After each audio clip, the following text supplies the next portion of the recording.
E quem crê, diga amém.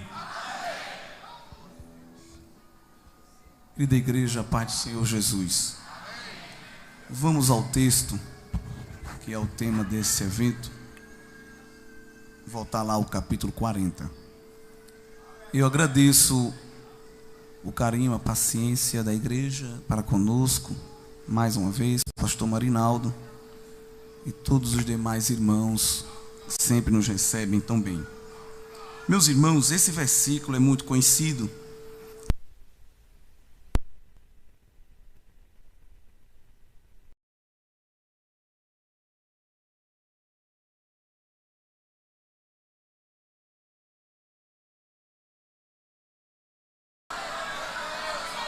Glória a Deus. E quando começamos a ler o capítulo, é tão rico esse capítulo que vale a pena a gente ir meditando versículo por versículo. Os irmãos aguentam, diga amém. Porque tem muita coisa boa aqui, irmão. Vamos tentar, na dispensação do Espírito, entender. Aqui há uma promessa de Deus dada a Isaías, para relembrar que o povo que estava no exílio, no cativeiro babilônico, o tempo da prova estava chegando ao fim e era tempo deles retornarem para casa.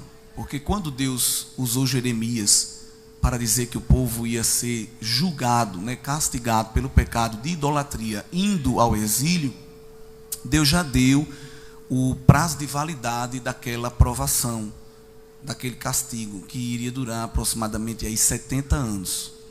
Isso mostra que ele estaria no controle de todas as coisas. Era ele quem ia permitir o povo ir, não era Nabucodonosor que ia levar.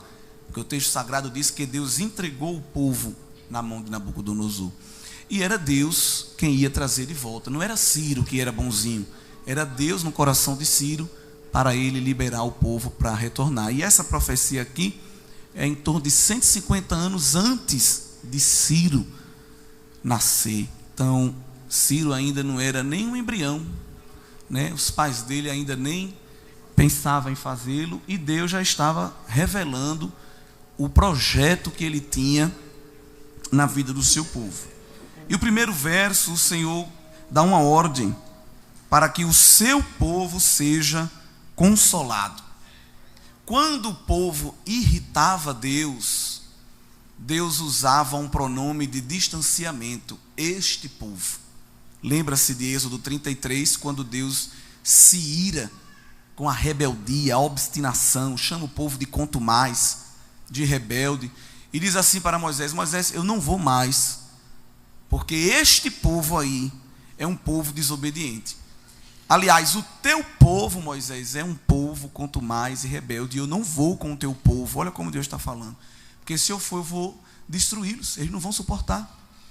E Moisés, muito ousado, tinha intimidade com Deus para isso, corrigiu o pronome que Deus usou. Disse: não, Deus, não é meu povo, é teu povo. Se o Senhor que é o dono não está aguentando, imagine eu. É teu, resolve aí.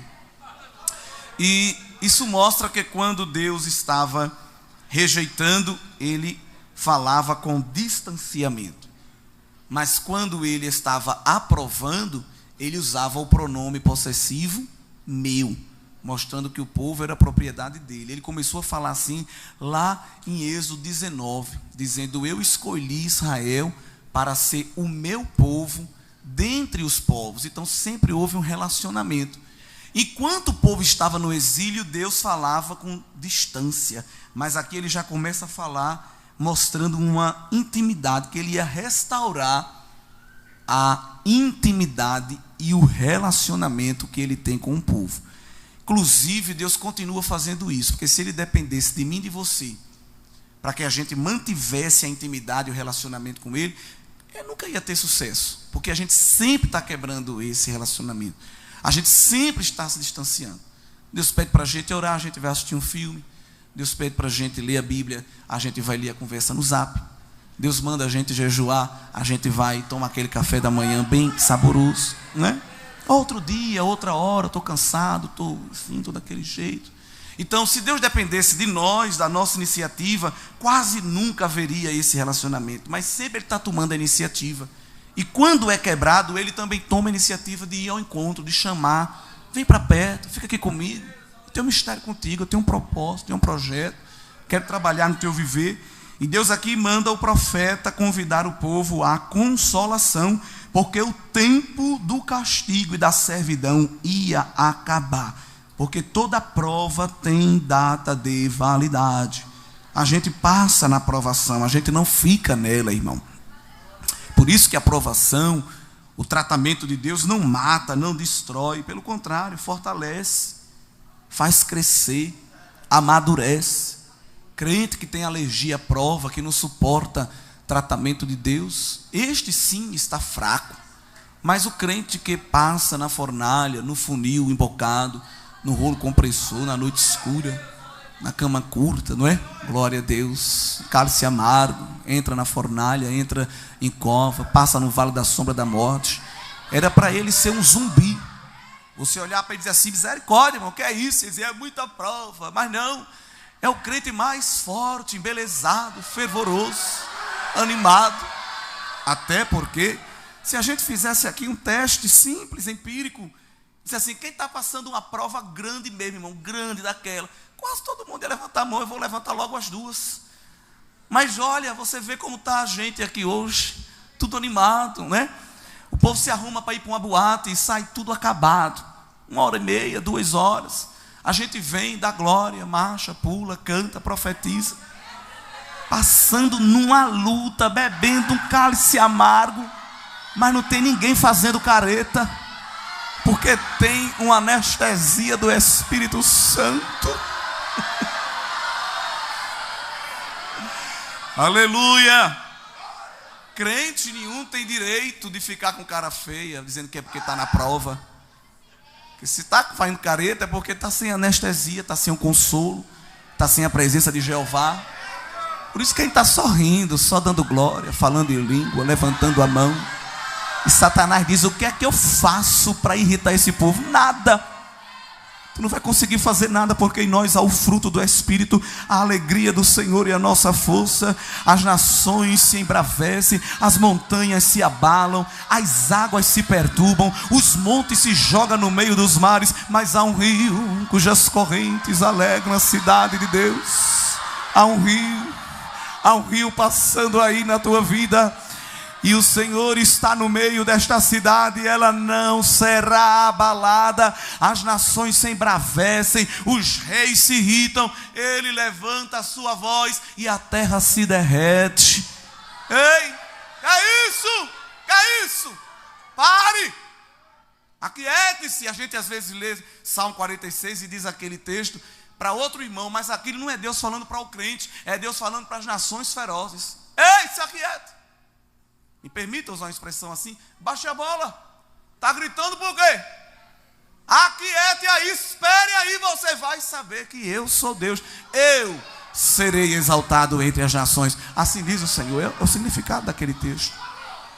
E Deus está dizendo ao povo: se anime, console e trabalhe para que viva o retorno do cativeiro. No verso 3: voz do que clama no deserto, preparai o caminho do Senhor, endireitai no ermo vereda a nosso Deus.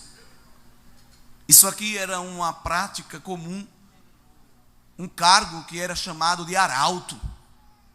Os arautos eram aquelas pessoas que iam andando na estrada, avisando que um rei vinha visitar um povoado. O rei está vindo aí, organiza, bota a melhor roupa, te arruma, que o nosso monarca vem visitar a nossa cidade e nós queremos recebê-lo, recepcioná-lo. A igreja é o arauto de Deus.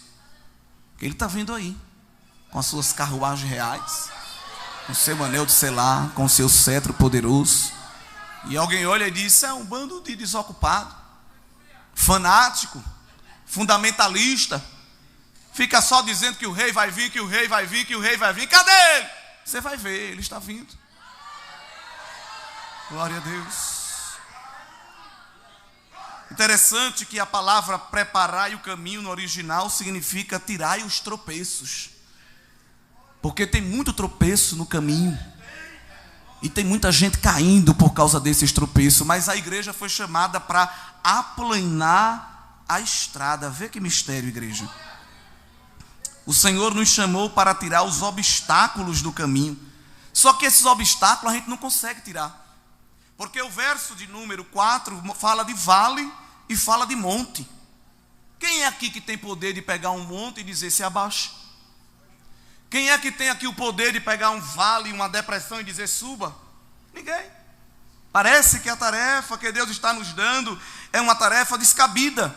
Que Ele está nos dando um trabalho que a gente não consegue fazer. Mas o nosso trabalho é preparar o caminho.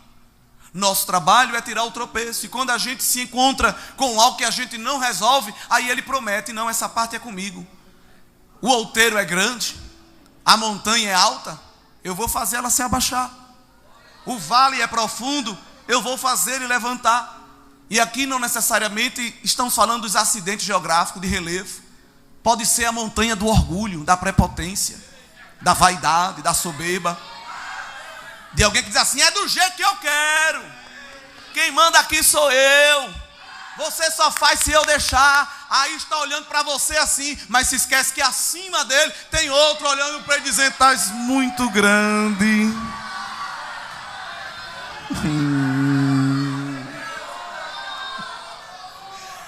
Às vezes é o vale da depressão, do desânimo, da covardia, da timidez, de alguém que não quer fazer, que está na depressão, na síndrome do pânico, na ansiedade. E desânimo, irmãos, é contagiante. É tão contagiante que quando Deus institui a lei mosaica, Ele diz assim, quando for convocar para a guerra, antes de sair para a guerra, diga logo aos covardes que fiquem em casa, para não acontecer de o desânimo deles vir a contagiar o povo. Por isso que quando Gideão deu aquele grito, os covardes e medrosos volte, ele estava cumprindo a lei. Porque o desanimado, ele infecciona o coração de outra pessoa. Você está até querendo ir. Vai para onde? Não, tem que ir para o congresso. Mas hoje não já vai amanhã? Tu já vai domingo? 3 dias? Aí o outro estava animado e disse, mas não é mesmo? Eu não vou não então, né? Eu vou só um dia. Aí Jeová diz, eu vou pegar esse desânimo, vou arrancar, vou tirar essa falta de fé, essa incredulidade. Deus está agindo, Deus está operando, e eu não estou vendo nada. Sei para que tanta glória? Para que tanta aleluia? É um vale da sombra da morte, mas Jesus chega lá, espanta o espantalho do medo, e quem está trancado sem querer sair, agora é que vai lá para frente e diz, vem comigo que eu estou animado para fazer a obra. O Senhor é especialista em ir aonde ninguém vai. A nossa tarefa, a igreja, é somente trabalhar, a nossa tarefa é fazer, a nossa tarefa é marchar. O que for maior do que a gente, o Senhor vai tratar. O que está torcido, Ele endireita, porque Ele tem retroescavadeira, Ele tem trator espiritual. Ai Deus, eu não vou não, que o caminho é esburacado. Vá marchando, porque diante de você eu estou indo com a minha pá. Estou tirando tudo, porque a igreja tem que marchar. E alguém está rindo, dizendo, eu quero ver eles passar aqui. Tu vai, Satanás, é explodir quando tu vê a igreja marchando. E não é andando como quem está andando esburacado não. É marchando aqui, olha, sem tropeçar com o pé em pedra. Porque Jeová está dando visão e mostrando, aqui tem tropeço, tira. Aqui tem embaraço, tira. Aqui tem uma arapuca, colocaram para te derrubar, tira. Porque eu quero tu marchando. E não fica preocupado com nada não, porque eu estou na tua dianteira, mas também estou na retaguarda, porque o inimigo é covarde e quer te atacar por trás, mas na tua retaguarda eu também estou marchando e te blindando e te visibilizando. Vem seta, vem feitiço, vem palavra de maldição, mas não toca, porque há muro de fogo ao teu redor. Tem o leão da tribo de Judá marchando ao teu lado, e tem o sangue do cordeiro no umbral da porta. A seta que vier vai ter que fazer a curva, porque o Senhor não permitirá que a sua igreja pare de marchar até chegar no final. Não permite. Aleluia. O verso de número 5 há uma promessa. Os reis, quando vinham, o que chamava atenção era a carruagem. O que chamava atenção era o pelo do cavalo. era o anel de selar, eram as pedras incrustadas no cetro. Mas esse rei, que é o Rei dos Reis, o que ia chamar a atenção era a sua glória. E a glória do Senhor se manifestará, e todos vão ter que ver. Toda a carne juntamente verá que foi a boca do Senhor que disse isso. Inclusive, Isaías ama o tema da glória de Deus, porque só aqui no livro de Isaías 37 vezes ele fala da glória do Senhor. Só no capítulo 66, tarefa de casa, leia o capítulo 66 ainda hoje. Só ali ele fala 5 vezes da glória do Senhor. Glória que se cumpriu primariamente no retorno do cativeiro, cumpriu secundariamente na vinda de Cristo no seu ministério terreno, e vai se cumprir pela terceira e última vez, escatologicamente falando, quando Cristo vier no seu retorno glorioso. E Jesus é tão grande que ele não precisa de maquiagem, de roupa de marca, ele não precisa botar o cabelo para um lado para o outro, se lamber no gel, fazer qualquer coisa para se destacar, porque ele não teve direito à maternidade, nasceu numa estrebaria, ficou andando como nômade de um lado para o outro para fugir de um decreto de morte de Herodes, e escolheu morar numa favela, exerceu o ofício do seu pai. Quando ia pregar, não lembravam nem de dar um crachá a ele. Quando terminava de pregar, ninguém nem chamava para tirar uma foto. Já tinha gente com a pedra na mão para jogar, porque não suportava a pregação dele. Quem é esse aí? Ele não frequentou minha aula da EBD?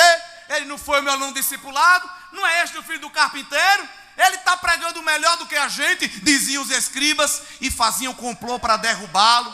Aqui ele não prega mais. Jesus não dizia: eu não quero mais ser pregador. Não, quer que eu pregue aqui não? Eu vou ali para outra cidade, que lá tem gente para me ouvir. Sempre oprimido, sempre perseguido. Tem gente deixando de vir para o culto porque não foi apresentado como visitante. Vai te converter, terra seca. Jesus foi chamado de lunático, foi chamado de charlatão, foi chamado de endemoniado.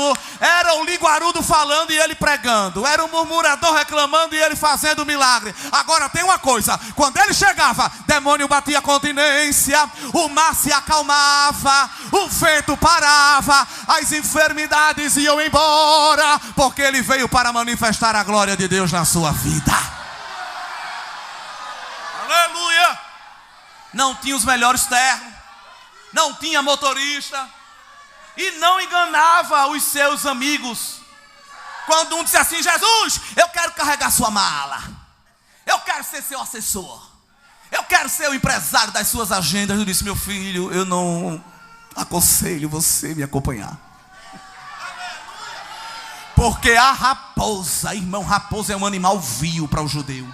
As raposas têm ninho para dormir, os animais selvagens têm toca, mas o filho do homem não tem direito nem uma pensão de posto de BR para reclinar a cabeça. Eu não tenho nem travesseiro. Não vem atrás de mim com interesse não. Agora quer vir, quer me seguir? Renuncie a si mesmo, tome a sua cruz.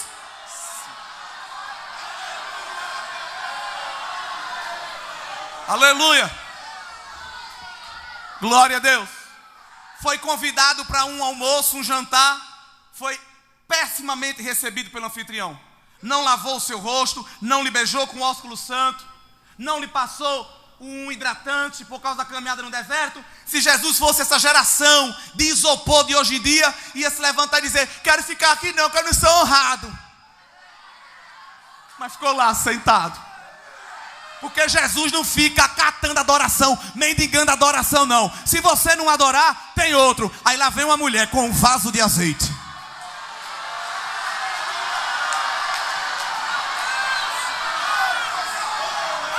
O anfitrião ruim não deu um pinguinho de óleo, a mulher chegou com um vaso.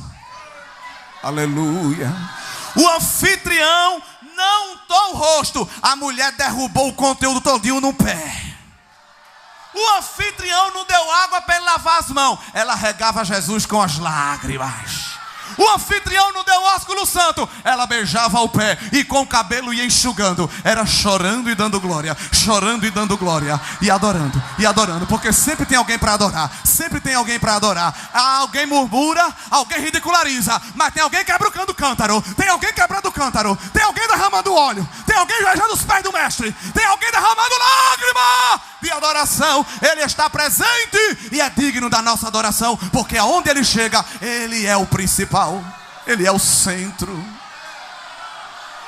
E ainda que alguém não queira que Ele seja o centro, Ele se torna o centro, porque Ele não depende da afirmação de ninguém para ser. Dele é a primazia, dele é a prioridade. E a glória do Senhor se manifestará. Quando Jesus chega, tem glória de Deus revelada. Um culto onde o cantor, o pregador, o obreiro, a liderança, a mocidade, a banda ou qualquer outra pessoa tem a primazia, Jesus já foi embora dali. Eu glorifico a Deus porque aqui não é este caso. Fica aquele culto pesado, aquela coisa trancada, não sobe nem desce.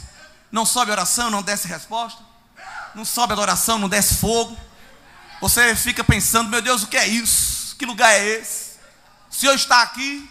E Ele brada, não estou, porque não me querem. Mas uma igreja que sabe colocar Jesus no centro, como esta daqui, essa igreja é bom que o pregador não precisa mandar ninguém da glória. É uma igreja que gosta de glorificar. Aleluia.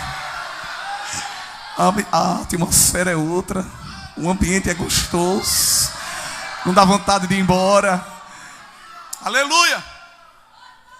Mas de vez em quando Ele gosta de se revelar. E no monte da transfiguração Ele se revelou. Elias e Moisés apareceu diante dele. Deus, irmão, não dá a glória dele a ninguém. A gente tem um costume bonito, isso não é errado, de apresentar os visitantes. Eu fui apresentado, isso é honra. Mas ali no culto do mundo da transfiguração, quem fez as apresentações do visitante? E quando ele pegou o caderno, nem tchuiu para apresentar Elias e Moisés. Olha, está aqui conosco Elias, foi profeta, né? Passou ali por Sarepta, passou por Queridos, tem um vasto trabalho. Está aqui Moisés, liderou o povo, 40 anos de pastorado. Nem tchuiu. Não falou nem de um nem de outro. O céu se abriu e Deus bradou: está presente hoje o meu filho amado, em quem a minha alma tem prazer. Glorifica Jesus nesta noite. Ele é digno da tua adoração. Ele está presente na tua vida. Ele está presente no teu altar. E quando a gente adora, a glória dele se manifesta. Ambiente tão agradável que Pedro disse: Senhor, deixa eu montar uma tenda. Monta 3. Uma para tu, uma para Moisés, uma para Elias. Ele nem se botou na conta. Porque tem gente que se você bota ele nesse banco, não bota naquele, ele não adora. Se ele sentar aqui, eu não sentar ali, eu não gosto. Irmão, quem adora, adora em qualquer lugar. Pedro não pediu tenda nem para ele. Eu fico até em pé, Jesus. Mas só ficar aqui nesse ambiente de glória. Esse ambiente está bom, esse ambiente está gostoso. A glória do Senhor se manifestará. Diga para seu irmão: quem tira o teu preço, vê a glória de Deus. Se a glória de Deus, irmão, não está aparecendo, é porque tem tropeço no caminho. Mas Jeová está te dando uma enxada e uma pá. Receba. Nessa noite não tem chave, mas tem pá e tem enxada e força no músculo. E Ele está dizendo: eu vou mostrar a você onde está o tropeço. Arranque, viu? Arranque. Não tire um pedacinho não, arranque tudo. Mas é você andando e a minha glória se manifestando na sua vida. Assim diz o Senhor. Aleluia. Vós, verso 6, que diz: clama. E alguém disse: que hei de clamar? O Senhor está dizendo assim: pregue. E alguém pergunta: qual é o sermão? E o Senhor não dá teologia coach, mensagem de autoajuda, porque a igreja não precisa de mensagem de autoajuda, a igreja precisa de ajuda do alto. É diferente. Tem mensagem motivacional. Olha o sermão da pregação que Jeová quer que a gente pregue ainda hoje. Verso 6: toda carne é erva, e toda a sua beleza como as flores do campo. Seca-se a erva, caem as flores, soprando nelas o hálito do Senhor. Quem é esta erva? Na verdade, o povo é erva. Sabe quem é essa erva? Você, eu. Um pedacinho de mato que não suporta nada. Deus, irmão, para tratar, não precisa nem dar um peteleco ou um empurrão. Ele só sopra. O hálito de Deus. O vento é o hálito de Deus, diz a Bíblia. O trovão é a voz de Deus. E os raios é a sua língua. Vê que mistério.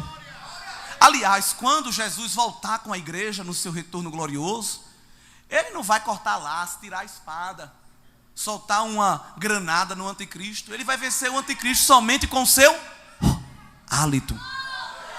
Porque ele é tão poderoso que não queima cartucho com qualquer coisa não. Pode ser bonito, pode ser rico, pode ser poderoso, influente, mas se o hálito de Deus soprar, murcha. Deus aqui é comparado a um vento oriental, que quando soprava num campo verde, em menos de 48 horas, ficava marrom, seco, e tão seco que era o vento. Deus, para destruir os seus inimigos, não precisa de exércitos, embora Ele seja o Senhor dos exércitos. Ele só precisa soprar o seu vento. A erva seca, as flores são bonitas, mas caem. Mas a palavra do nosso Deus subsiste eternamente. Jesus disse: passará o céu e a terra, mas a minha palavra não há de passar. Jesus disse: ninguém vai tirar um jota, nem um tio, ninguém vai fazer remendo, ninguém vai botar emenda, porque a minha palavra é completa. Na verdade, a palavra do Senhor está nos céus, no trono de glória. A palavra de Deus não precisa estar no Louvre, no Museu Britânico, no Museu de História Natural, protegido por alarme, segurança.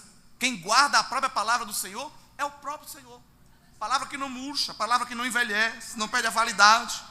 Por isso que a igreja se reúne para ouvir palavra, porque ela é imutável, ela é eficaz, é inerrante, é infalível, é poderosa. A palavra é água, é fogo, é pão, é leite, é mel, é escudo, é espada, é bisturi, é martelo. O que é que você precisa? Se for uma pedra bruta, ela é martelo. Se for um câncer, ela é bisturi para arrancar. Se está amargurado, ela é mel para adoçar. Está fraquinho, é leite e é pão para te fortalecer. Está sujo, ela é água. Tem coisa ainda impura, ela é fogo para queimar. O que você precisa, a palavra de Deus tem, irmão. Deus tem para nós a sua palavra. Isso é suficiente. Não precisa de caixinha de promessa, de corinho de fogo, toque de pandeiro, voo de anjo, arrepio, arregalado de olho. Não, porque o anjo passou, eu senti a asa dele, a confirmação. Não precisa, está aqui a confirmação. Está aqui a profecia, está aqui o mistério. Glória a Deus. A palavra do Senhor subsiste eternamente. Tu, anunciador de boas novas, sobe ao monte alto. Tu, anunciador de boas novas, levanta a voz fortemente. Levanta, não temas, e dize às cidades de Judá: eis aqui está o vosso Deus. Esta é a pregação que Deus quer que a gente pregue, colocando o homem no lugar do homem e Deus no lugar de Deus. Vivemos uma crise no mundo pentecostal. Boa parte das nossas pregações e das nossas canções é Deus a serviço do homem. É Deus fazendo alguma coisa só para nos alegrar. Na verdade, é nós que temos que nos esforçar para alegrar e agradar a Deus. Não é Deus que está correndo: eita, resolve isso, resolve aquilo, porque ela é meu xodó e eu quero ver ela sorrindo. Não, é a gente que está lutando contra a carne, contra o mundo, contra a morte espiritual, contra o pecado, para agradar a Deus. Ou se for para um culto e não tiver aí uma frase que Deus está fazendo isso ou aquilo, destruindo o inimigo que você não gosta, levando alguém para a UPA porque tocou em você, tirando da mão de quem tem para colocar na sua. Ficou um negócio parado, faltou alguma coisa, Deus não falou comigo. Mas a pregação coloca o homem no lugar dele, no lugar da humilhação, do quebrantamento, do altar. Jeová tem um espinho para estourar balão de ego de alguém, fazer entrar na sua presença.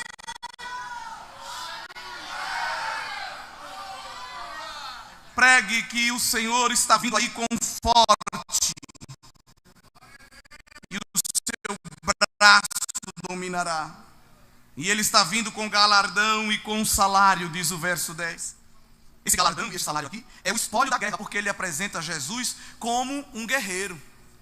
E essa guerra que estava travada com a Babilônia, porque a possessão de Deus foi parar na mão da Babilônia. E quem é que ia recuperar esta possessão? Que era o seu povo, o próprio Deus. Então Jesus ia vir marchando com o espólio da guerra, que não era ouro, nem era prata e nem era bronze, era o próprio povo liberto. Aliás, ele não fez isso só uma vez. quando ele dá o brado na cruz do Calvário, que vai tirar a chave da morte, do inferno, da mão de Satanás. Efésios 4 diz que ele levou o cativo do cativeiro. Ele propôs uma mudança, porque os justos, quando morriam, ficavam ali na sepultura, o seio de Abraão. Mas na nova aliança, Jesus muda o endereço. Agora vai para a morada intermediária dos justos, lá no terceiro céu, aguardando o dia da ressurreição. Então quando Jesus morre e ressuscita, ele permite essa mudança. Ele leva um grupo de gente justa com ele, e não chega de mão vazia no céu. Isso é mistério, entre linhas da palavra, mostrando que ele é guerreiro. E qual foi a guerra que ele venceu ali? Contra Satanás, o inferno e contra a morte, que agora também não tem poder sobre a igreja, porque Satanás está salivando, pensando que vai nos engolir vivo, mas Jesus sempre chega primeiro e vem marchando como aquele pai que alguém ameaçou o filho, e ele pega o filho aqui e fica aqui, que quem vai resolver isso sou eu. Você tem pai. Calma, você tem pai. Eu estou aqui com você. E Satanás fica querendo nos tragar, mas ele se esquece que Jeová pega na nossa mão e vem marchando. O que foi, cão? O que foi, inferno? Propriedade minha. Comprei com meu sangue. Tem um nome gravado na palma da minha mão. Não mexe não, não toca não. Ah, se não fosse o Senhor, o inimigo nem nos mastigava, ele nos engolia vivo. Mas Jeová todo dia vai lá no laço e quebra o laço. Ele não só é guerreiro, o verso 11 também apresenta ele como pastor que apacenta o rebanho, que recolhe os cordeirinhos no braço e os leva no regaço. Olha que pastor amoroso. E aqueles que amamentam, ele guia com mansidão. Essa é uma profecia que Ezequiel repete no capítulo 34, mostrando que o tempo dos mercenários se acabará. E nós já temos vivido esta bênção, porque Jesus é o bom pastor que dá a vida pelas suas ovelhas. Se nós dependêssemos talvez de alguém, diria assim: você que se esforce, que lute. O mundo é do mais forte, é a luta pela sobrevivência. Jesus não diz isso. Ele se coloca na porta do redil e diz à ovelha: fique tranquila aí, pastando, pasto verde, bebendo água tranquila, porque quando o predador vier, eu lhe protejo. Você é tão simples e ingênua que não vê o perigo se aproximando, mas eu estou aqui, com olhos como chama de fogo ao teu redor, só observando o que está acontecendo.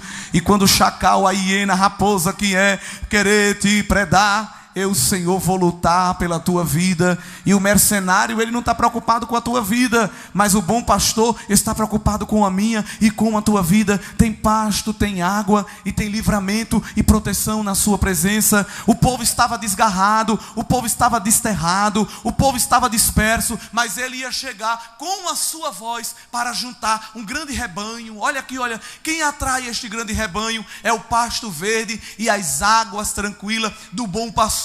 Eu vou hoje ali no culto, porque a minha alma vai ser dessedentada. O deserto é grande, a luta é tremenda, dentro de casa é guerra travada, mas você corre para o rebanho de Jeová. E quando chega, ele está na porta. Vem, ovelha, vem comer do pasto verde, vem beber das águas tranquilas. Eu vou refrigerar a tua alma. A cabeça estava quente, querendo tomar decisões precipitadas, fazer o que não agrada ao Senhor, mas ele chega para tratar o nosso coração, para tratar a nossa alma. E aqui a gente pode ficar tranquilo, porque nós vemos só em poucos versículos que na nossa vida ele é rei, na nossa vida ele é guerreiro, na nossa vida ele é pastor. Se ele é rei, é ele quem domina. Se ele é guerreiro, é ele quem livra. E se ele é pastor, é ele quem cuida. Não precisa de mais nada. Nós temos o domínio, o controle, nós temos o alimento, o cuidado, e nós temos o livramento deste Deus. Alguém pensa que pode fazer o que quer com a igreja, mas não pode, porque quem protege a igreja não são as supremas cortes, quem protege a igreja não é os conselheiros tutelares, com todo respeito, não é força armada, com todo respeito a essas instituições. Quem protege a igreja não é no Ministério Ambiental, não é nenhuma organização de direitos humanos. não é nenhum escritório de advocacia.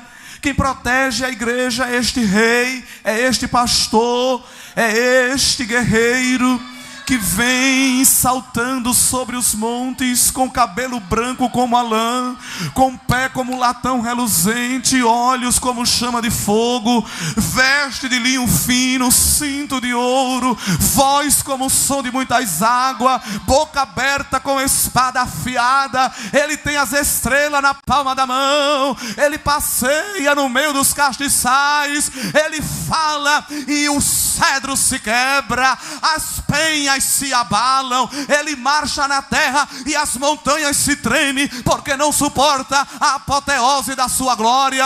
Ele não precisa de trio elétrico, porque a voz dele é ouvida até sobre o som das muitas águas, como diz o salmista. Os dilúvios, as cachoeiras, você não consegue falar e ser ouvido, mas quando El Shaddai brada, a voz dele é ouvida até no meio das águas revoltosas. Aleluia. Esse capítulo é forte, mas há aqui 5 perguntas que Deus faz. E quando Deus faz pergunta, irmão, pode sentar para ouvir, que vem coisa boa. A primeira pergunta é: quem é o Criador? E ela é respondida dos versos 12 ao 17. A segunda é: a quem ele pode ser comparado? Versos 18 ao 20. Quem é que coordena, rege, domina os reinos poderosos deste mundo? Versos 21 ao 24. A quem novamente podemos comparar a este Deus? Versos 25 e 26. E depois que Deus se apresenta com todas essas qualidades, ele pergunta então por que Jacó está tão desanimado. Porque Deus primeiro dá uma injeção de ânimo para poder perguntar porque o homem está desanimado. E ele encerra fazendo uma promessa tremenda no versículo 31. Mas vamos continuar ainda, temos um tempo. O verso de número 12, Deus começa a se apresentar como Criador e diz assim: quem foi que pegou a mão com um palmo aberto e conseguiu medir as águas? No planeta Terra, 70% é água. É muita água. É água que nenhum de nós consegue dominar. Aliás, tem partes deste planeta que o homem não consegue chegar. As regiões alpinas, tem gente morrendo tentando escalar o Everest. E às vezes nem é o Everest, montanhas menores. As zonas abissais do oceano, a gente não consegue chegar lá nem com os melhores equipamentos. É muita pressão para baixo, é muita pressão para cima, tudo muda. E a gente não consegue. A gente fica procurando vencer os nossos limites, mas há limites. Quem colocou foi o Senhor, mas ele disse: eu não sou limitado. Eu pego as águas com um punho, com um palmo assim. Pego as águas da terra assim, Deus está dizendo. Eu meço o céu assim, olha, com a mão. Eu não preciso de compasso, de régua, de cálculo diferencial integral, fazer alinhamento das estrelas. Eu abro a mão assim, vejo a medida dos céus. Eu pego todo o pó da terra. Uma faxineira ali, ó, em casa, ó, a gente varrendo, não consegue juntar um pó, pega uma pá. Um pó da sala, bota assim com a vassoura, sempre tem um pó que passa, aí vira pá de novo. Tem que fazer umas 4 vezes. Varrer casa é uma arte. Jeová diz: eu pego o pó da terra todinho, a areia, os sais minerais, assim ó, na minha mão. Aleluia. Muito bom esse capítulo. Eu amo esse capítulo. Quando eu vi que era esse capítulo, eu amei. Verso 12, ele diz assim: os homens ficam lutando para escalar as montanhas e os outeiros. Eu não preciso escalar não. Eu pego as montanhas, o Everest, o Himalaia, os Andes, Pico da Neblina, Pico do Papagaio, pego Kilimanjaro, essas montanhas todas e boto na minha balança. E ela não quebra não, porque eu tenho um contrapeso. Quem é que me deu ordens de opinião? Quem me ensinou? Quem me aconselhou? Qual foi a reunião que eu participei? Qual foi a bancada de ministério que eu tive que sentar para perguntar: olha, onde é que eu boto a água? Aonde é que eu boto a terra? Aonde é que eu boto os animais? Nunca precisei me reunir. Eu abria a boca e falava: haja e havia, haja e havia. Do nada! Aleluia. Interessante que ainda hoje tem alguém que quer ser conselheiro de Deus. Deus às vezes quer fazer algo na tua vida e alguém diz: olha Deus, se eu fosse eu não fazia não. O senhor sabe quem é ele? O senhor sabe quem é ela?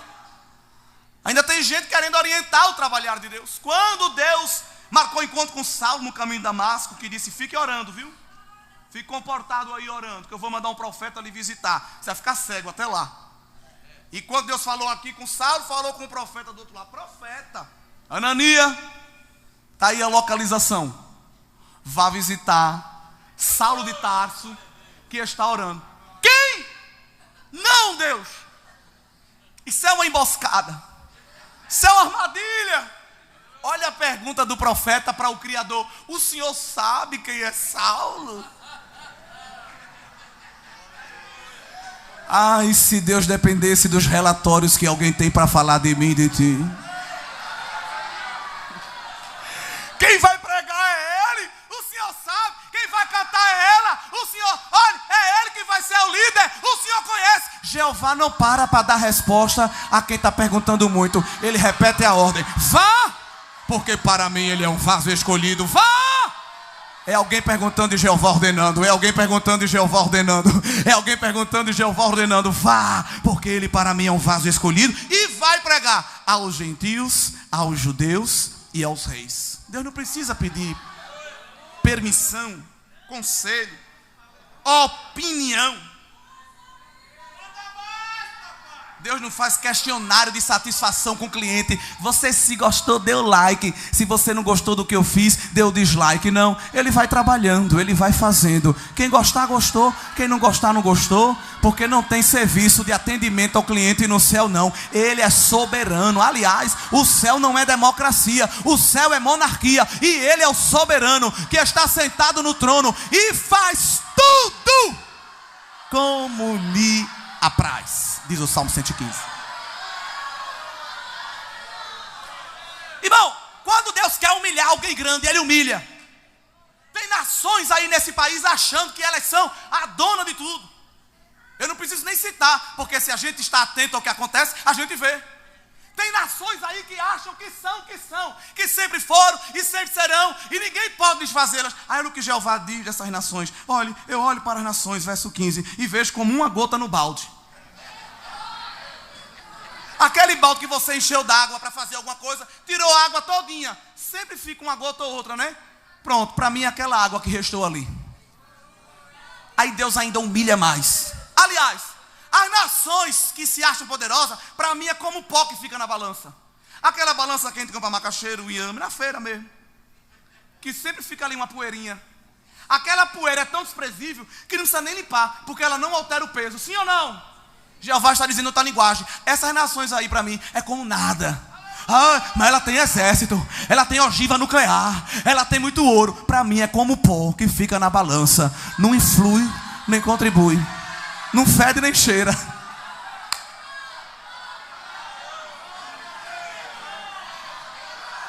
Aleluia, aleluia.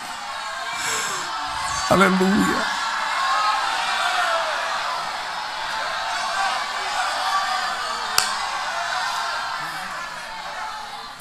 Verso 16, Deus continua humilhando os soberbos.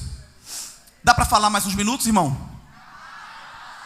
O pastor disse que eu poderia ficar à vontade.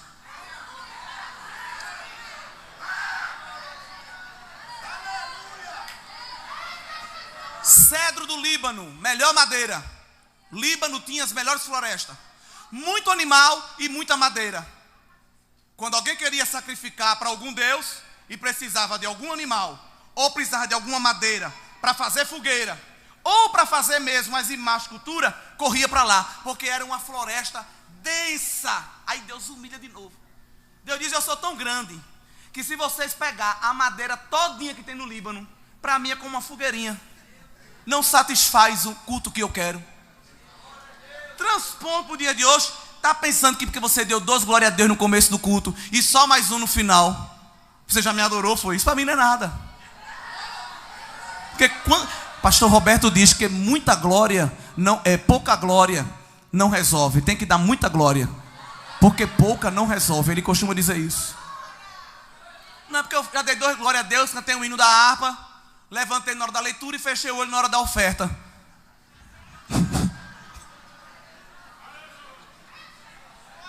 Aí, esse culto é um levanta e senta, é um levanta e senta.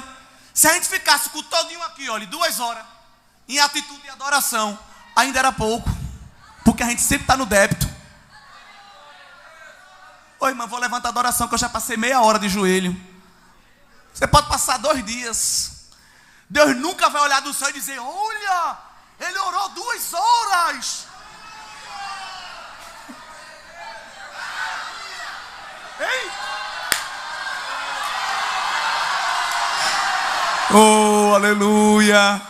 Eita! Ela cantou os 640 hinos da harpa. Deus nunca se impressiona com a nossa adoração. Agora nós nos impressionamos com a glória. A manifestação do poder dele é diferente. No verso 17 o Senhor diz: todas as nações são como nada. Ele considera menos do que nada. É muita humilhação. Deus está colocando os soberbos lá no lugar deles. Vocês não são nada, vocês são menos do que nada. Quanto é isso? Eu não sei, pronto, é o que vocês são. É algo sem medida. Deus não dá ibope, Deus não dá aparência, espaço a alguém que quer tomar o lugar dele. Nabucodonosor era tão grande, tão grande, tão grande aos seus olhos e ao do povo, que ele pensava que estava acima de qualquer Deus. E quando erigiu aquela coluna e disse para o povo: é para adorar, tinha no meio da multidão 3 jovens que ensinaram a eles que não se adora a ninguém, porque só há um Deus verdadeiro. Aí eles ficaram lá. Aí alguém disse: eu acho que tem algum problema aí de dialeto, porque eles são hebreus, a gente está falando de caldeu, embora o menino fosse fluente. Nabucodonosor mandou chamar e disse: eu vou repetir, que eu acho que vocês não entenderam. Vou desenhar. Tocou o tambor, se curva. Só isso. O menino disse: mas esse é o problema, é que a gente não se curva. Olha, irmão, a adoração da igreja é uma coisa linda. Irou Nabucodonosor, disse: vocês vão se curvar. Vocês estão pensando que são o quê? Vocês têm que me adorar. O decreto é meu, eu que mando aqui. Até aí tudo bem, mas aí ele entrou num patamar que ele não podia. Disse: quem é? O Deus dos céus que pode vos livrar. Ele disse: sobre este negócio não necessitamos te responder, ó rei. Agora o Senhor mexeu numa casa de maribondo. Olha, enquanto o Senhor estava afrontando a gente, tá legal. Mas agora o Senhor falou, ele sabe se defender sozinho. Ele não precisa que a gente colhe assinatura digital para ele se defender, nem queimar pneu na BR não. Ele vem pessoalmente. E veio! Aleluia! Por isso que no verso 18 o Senhor pergunta: a quem, pois, fareis semelhante a Deus? Ou com quem o comparareis? Com imagem, com escultura? Com obras de ouro, de prata? A idolatria, irmãos, é algo que desagrada a Deus. Nós temos levantado os nossos ídolos. Os nossos não são de marfim, nem de prata, nem de madeira. Os nossos são de carne e osso. Às vezes é um filho. Às vezes é um cônjuge, um amigo. Tem pessoas que idolatram carne e osso. Às vezes é um cantor, às vezes é um pregador, é um profeta. Se fulano vier ao trabalho hoje é bom. Pelo amor de Deus. Fulano não veio. Ai Deus, faça qualquer coisa, só não toque nele. E é tudo que eu tenho, minha razão de viver. Acabou de blasfemar. Deus não aceita que ninguém tome o lugar dele. Por isso que no verso 21 ele disse: não sabeis, não ouvis, ninguém vos deu ciência, não observaste os fundamentos da terra. Olha Deus convidando o homem a olhar para a natureza. Ele está sentado sobre o globo da terra. Ele vê os homens que estão aí, olha, dando suas canetadas, criando os seus decretos, dando as suas declarações. Ele vê todos como gafanhotos, como insetos. Ele estende o céu como quem abre uma cortina, uma persiana. Ele abre e fecha o céu. Ele muda o tempo e as estações. Ele faz rebuliço dentro de rebuliço. Ele pega quem está em cima, bota embaixo. Ele pega quem está embaixo, bota em cima. Ele tira da frente, ele bota atrás. Ele pega atrás, bota na frente. Ele pega do meio, bota no canto. Ele muda e não é mudado, porque ele é imutável. Aleluia. Verso 25, o Senhor pergunta: a quem, pois, me farei semelhante, para que eu seja semelhante? Diz o santo. Aí estamos chegando no fim, no verso 26, é um dos que eu mais gosto. O Senhor convida o povo para levantar ao alto os olhos e ver quem criou estas coisas. Quem produz por conta o seu exército. Sabe de quem Deus está falando aqui? Das estrelas. Quando a gente estuda as estrelas, a gente vê como Deus é grande, igreja. Deus está conversando, falando da terra, falando da terra, falando da terra. Agora diz assim, ó, olhe para cima. Olhe para cima e veja quem criou este exército, que são as estrelas. Só na nossa galáxia nós temos 100 bilhões de estrelas. Lembrando que no universo há inúmeras galáxias. Só na nossa tem 100 bilhões. A gente olha para o céu e vê as estrelas assim, é praticamente junto. Mas a distância entre uma estrela e outra, distância média, é de 50 trilhões de quilômetros. Trilhões de quilômetros. A gente vê tudo perto, né? Isso é mistério. Mas a distância, os astrônomos já mediram. Se a gente entrar num ônibus espacial da NASA, do melhor, viaja em torno de 27 mil quilômetros por hora, ou 8 quilômetros por segundo. É muito rápido, irmão. Se a gente entrar num bichinho daquele, para sair do Sol, que é a estrela mais conhecida, e ir para a estrela mais próxima, a gente leva 200 mil anos de viagem. Para percorrer, não é o universo todo não, é de uma estrela na outra. Uma estrela na outra. Aliás, a maioria das estrelas que a gente está vendo brilhando, elas nem existem mais. Que é isso? É. Porque elas já se apagaram. Só que a distância que elas correm de lá até aqui, mesmo na velocidade da luz, quando a imagem chega, lá nem existe mais. Vê que coisa. É muito grande. Aliás, a distância entre as estrelas também é mistério. Porque se elas ficassem muito juntas, ela ia atrapalhar a órbita dos planetas. Porque tem estrela que é muito grande. Então Jeová, que não faz nada por acaso, embaralhou direitinho, colocou tudo bem distanciado, para que os planetas possam...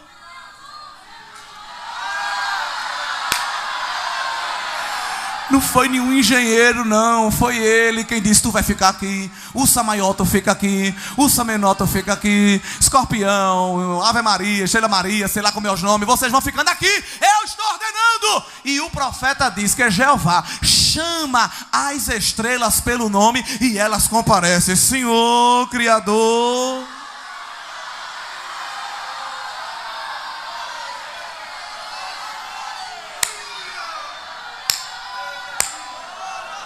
Se vocês fossem fazer uma viagem no universo, só do tempo de Jesus para aqui foi 2000 anos.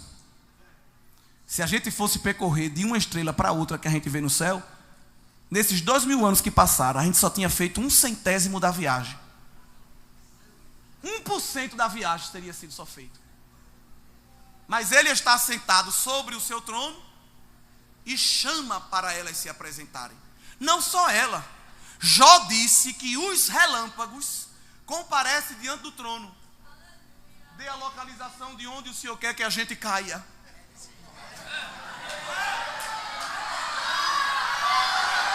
Aleluia. Ô pastor, obrigado pela sua paciência. Às vezes um pastor chega e diz: meu irmão, estou precisando de você naquele trabalho. Ah, Deus tem que falar comigo. Confirmar com 3 profetas. Mandar um anjo ou arcanjo pessoalmente, para eu poder aceitar o convite. Os raios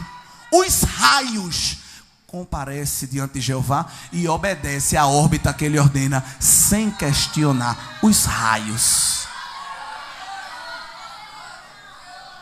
Deus vai mostrando que foi ele que fez tudo por causa da sua grandeza e pela força do seu poder. A crosta terrestre Se ela fosse mais grossa, o oxigênio não conseguia se fixar.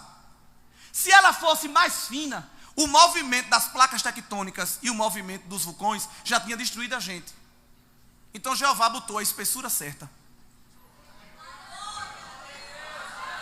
O vapor d'água que ninguém vê, mas está rondando a terra. Se fosse demais, a gente morria no famoso efeito estufa. Tudo queimado, de vapor d'água. Ninguém ia ver o fogo, mas ia morrer queimado. Se fosse de menos, a gente também morria. A disposição das constantes no universo, que alguém disse que foi o mero arranjo das moléculas, ou uma grande explosão que arrumou, e nós sabemos que não, foi o Senhor. Todas essas constantes foram milimetricamente calculadas por um ser supremo. Aliás, a posição do planeta Terra onde ele está, ele obedece a um S. Mais para cima ou mais para baixo, mais para a esquerda ou mais para a direita, a vida seria impossível. Jeová botou a gente na localização certa e disse à terra: não se mexa. Aliás, se mexa ao seu próprio eixo e ao redor do sol, mas é só nessa rota. Fique só aqui, ó, porque tem um povo aí que é o meu povo. A gente sobe no ônibus, uma freada, a gente só falta voar. A terra está rodando assim e assim, sem parar, e ninguém está se balançando.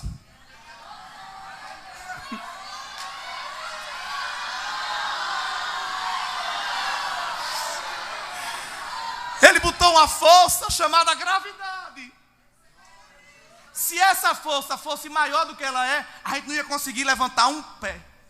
Levantar a mão para dar glória ia ser impossível. Ele botou uma gravidade que dá para a gente levantar com facilidade. Tem uns que não levantam, imagina se fosse maior. Eu até queria dar glória, mas a gravidade não deixa. Aí ele botou na medida certa para a gente poder, olha, eu te louvo Jesus, eu te louvo Jesus, eu te louvo Jesus. Se fosse umas unidades de medida também menor, a gente não conseguia ficar sentado no culto desse, ia ficar todo mundo flutuando. Ele colocou tudo na medida certa.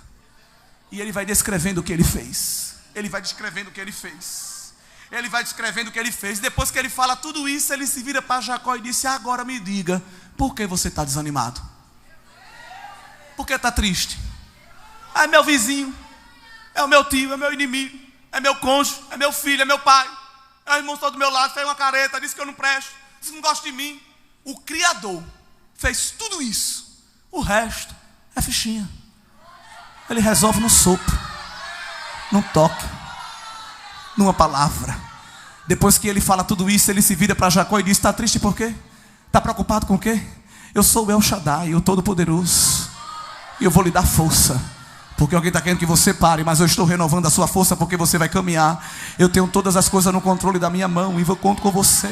Você conta comigo, eu vou lhe usar, eu vou lhe tomar no meu mistério, eu vou lhe envolver na minha glória. E não se preocupe não, porque a vida ela cansa. A gente se preocupa e quer parar, mas eu sou aquele que dou vigor a quem está cansado. E eu não dou força não, eu multiplico. Se você tem, eu aumento ainda mais. E alguém diz: é agora que vai parar. Mas vem para um culto como esse, Jeová diz: recebe 3 vezes, 4 vezes, 5 vezes, não sei. Se tu subir uma montanha, agora vai subir colina também. Se tu cantava o hino, vai cantar 3. Se tu pregava 1 hora, vai pregar 2. Se tu orava meia hora, vai orar 4. Se tu jejuava de manhã, vai jejuar o dia todo. Se expulsava um demônio, vai expulsar a legião. Porque a tua força, ó, Jeová está multiplicando, multiplicando. Recebe força na goela para gritar bem muito alto que o meu nome é grande, que eu sou digno de glória. Recebe visão, recebe autoridade, recebe força na perna para tu marchar, subir a montanha, descer o vale, entrar no hospital, no presídio. É gente com medo de tanta coisa, mas Jeová dizendo à igreja: eu sou força, eu sou vigor, eu sou renovo, eu aumento a tua estrutura, a tua capacidade, eu te dou habilidade, porque há uma obra grande para ser feita pela tua mão, e é você quem eu vou usar, assim diz o Senhor Jeová. Multiplico as forças. E essa força que ele fala é uma força espiritual, porque Deus não depende de creatina, de batata doce com peito de frango, de guaraná do Amazonas, de gema de ovo para dar força a ninguém. Você pode ter o bíceps, o quadríceps, sei lá o que for, mas bem definido. Jeová não está nem aí para isso, porque ele não depende de músculo, Uns confiam em carro, outro em cavalo. Nós faremos menção, é do nome do Senhor Jesus. Uns encurvam-se e caem, nós porém estamos de pé. Porque o cavalo, ele é vão para a segurança, mas do Senhor vem o livramento, do Senhor vem o escape, do Senhor vem a estratégia. Alguém te olha como um graveto, mas Jeová te faz forte como o cedro e como a palmeira. É vento, é foice, é serra elétrica, é tanta coisa, mas quando o vento passa, está lá a palmeira, dando glória ao nome do Senhor. Até os jovens se cansam e se fatigam. Até os jovens caem. O profeta está dizendo: alguém que é símbolo de força pode ser esgotado, pode desanimar, pode querer abaixar as armas e desistir da caminhada. Mas o que espera em mim, eu renovo a força, porque eu sou a fonte de força. E o inimigo das nossas almas fica ali, olha, pelejando, dizendo: eu quero ver até onde ela aguenta. É hoje que eu dou a rasteira. É hoje que ele pendura as armas no salgueiro. É hoje que ele desiste desse negócio de uma Deb. É hoje que ela sai da igreja. É hoje que ele joga tudo para cima e sai correndo. Mas ele sempre chega atrasado, porque Jeová vai lá na veia e diz: recebe meu vigor, meu filho. Recebe a minha força. Eu estou pegando na tua mão direita e estou te levando para marchar comigo na terra. Vem comigo saltando a muralha. Vem comigo derrubando o gigante. Olha, irmão, tem força maligna querendo te parar, mas Jeová está entrando nos teus músculos espirituais aqui esta noite.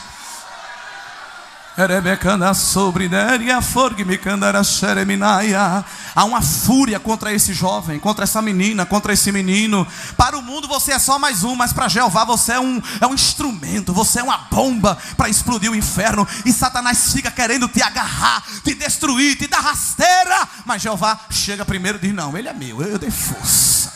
Força. Recebe ânimo, recebe vigor, recebe alegria, porque tu não vai só andar não, tu vai correr e vai voar, como diz o texto bíblico. Quando aqui as coisas estiver difícil, Jeová diz para as águias espirituais: receba força. Aí ela plana e dá um voo, e os predadores ficam lá embaixo querendo buscar, mas o crente já está nas alturas, cantando e contando o livramento que Jeová tem para dar à minha vida e a tua vida. Esse congresso vai ser um congresso de renovação espiritual. Gente que deixou de orar vai passar a orar mais. Gente que deixou de evangelizar vai passar a evangelizar mais. Gente que está fraquejando na fé. Aqui tem pessoas que estão talvez fraquejando na fé, em uma maior ou menor medida. Está aqui dizendo: Senhor, tenha misericórdia, porque o bafo do leão é grande e eu estou sentindo ele rosnar, já vai me tragar. Não, eu sou o leão de Judá, não estou com você. Aleluia. Convoquei uma semana de oração lá na igreja. Estava muito cansado. Esse período do ano é muito cansativo. E no primeiro dia fomos orar, eu e minha esposa, na igreja, tem um bebê pequeno. Orei o primeiro período, depois peguei o menino e disse: fica orando que eu fico com ele. Aí fui para a galeria, não tinha ninguém, a igreja toda de joelho, ninguém viu eu subindo. E fiquei lá orando com ele em pé. Daqui a pouco Deus tomou um vaso, subiu as escadas. Eu digo: meu Deus do céu. Veio até mim e disse assim: eu vi quando tu dissesse a mim que não tinha força. Eu vi quando tu reclamasse até do teu sono. Mas eu trouxe aqui para dizer que estou renovando os teus tecidos. Eu renovo os teus tecidos, as tuas cédulas, e multiplico os teus minutos de sono. Eu estava dormindo e me acordando assim de instante a instante. A gente já dormia cansado, acordava mais cansado ainda. E o Senhor falou na boca daquele vaso, disse: para tu saber que sou eu, ainda essa semana tu vai ter um sono muito bom. Até com o sono do crente Jeová se importa. Naquela mesma noite eu dormi igual uma pedra. Acordei de 7 horas. Alguém olhou para mim e disse: você está parecendo um zumbi. Veja, crente, e seus olhos estão muito escuros. Deus usou o vaso naquele mesmo dia e disse: estou tirando o escuro dos teus olhos. Para um crente fiel, Até espada de Jeová tem. Alguém bota 2 rodelas de pepino no rosto,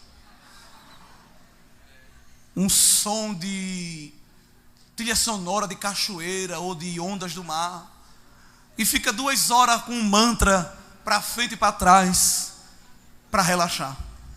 Quando sai do spa que dobra a esquina, no próprio trânsito, um sinal, uma coisa, já se estressa. As 2 horas que gastou no spa foi todo pro ralo. Mas o crente vem para o spa de Jeová,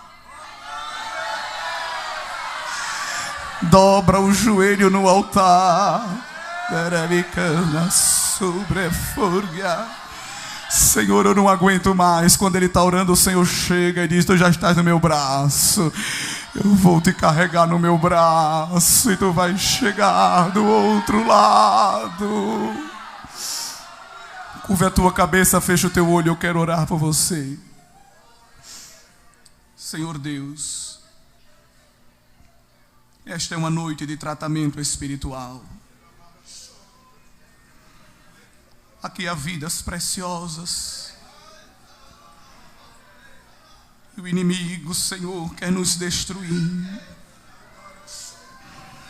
A estrada é esburacada. E alguém está gritando, dizendo: aqui você não passa. Derreva sobre Deus, mas aonde tem um crente aqui, Senhor, querendo renovo, eu peço agora, pela autoridade desta palavra que foi pregada, faça esse crente sentir agora, Senhor, renovo. Toca agora, Senhor, dos pés. Toca agora, Senhor, na boca. Crente que não falava em língua estranha há muito tempo, vai falar agora, porque Jeová está renovando o ânimo. Recebe variedade de língua, porque Jeová está colocando na tua boca. Fala língua que tu nunca falou. Fala mistério que tu nunca falou, porque Jeová está dizendo: eu estou contigo.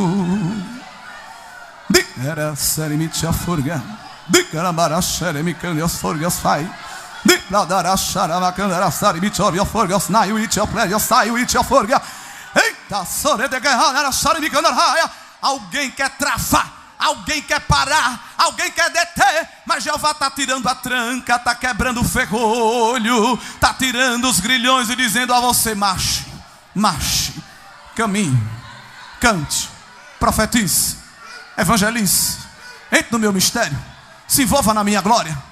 Tem muita gente fazendo cara feia, tem muita gente querendo fazer você parar, tem muita gente colocando o pé para você cair, mas eu estou fazendo os seus pés como da costa. Pule, pule, salte a muralha.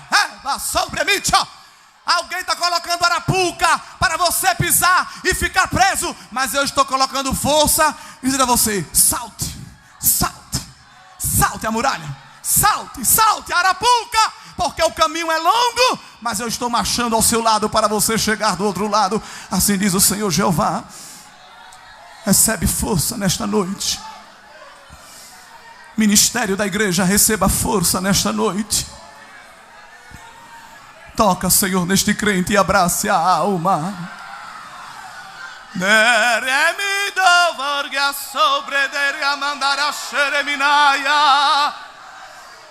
Este moço que está lutando contra a carne, esta moça que está lutando contra a carne e dizendo: Senhor, eu não aguento mais. É agora que Jeová está entrando em cena. Ele está afugentando. Eita, da suprime.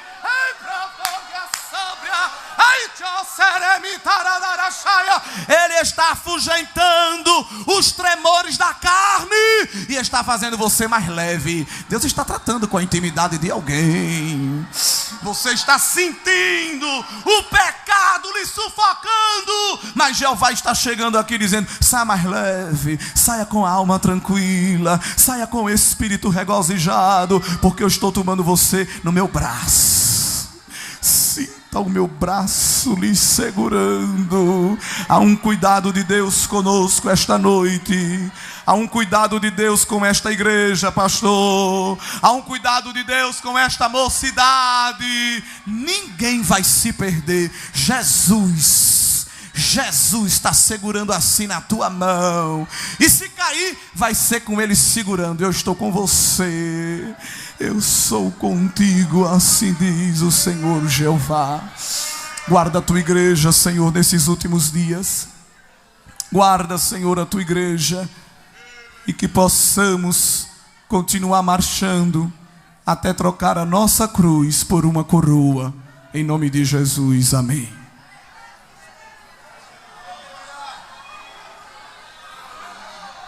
Será que tem alguém aqui que chegou sem força e quer entregar sua vida ao Senhor Jesus? Você que chegou aqui pensando que é o fim, a noite do recomeço para você.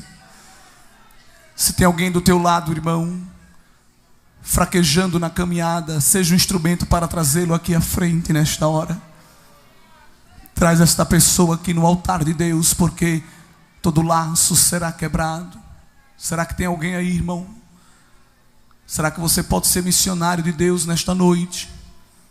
Instrumento da glória de Deus para que vidas sejam transformadas.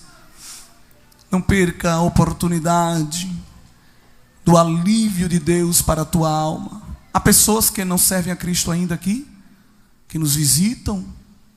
Todos são crentes? Todos são salvos na pessoa de Cristo? É isso? Então, Deus abençoe.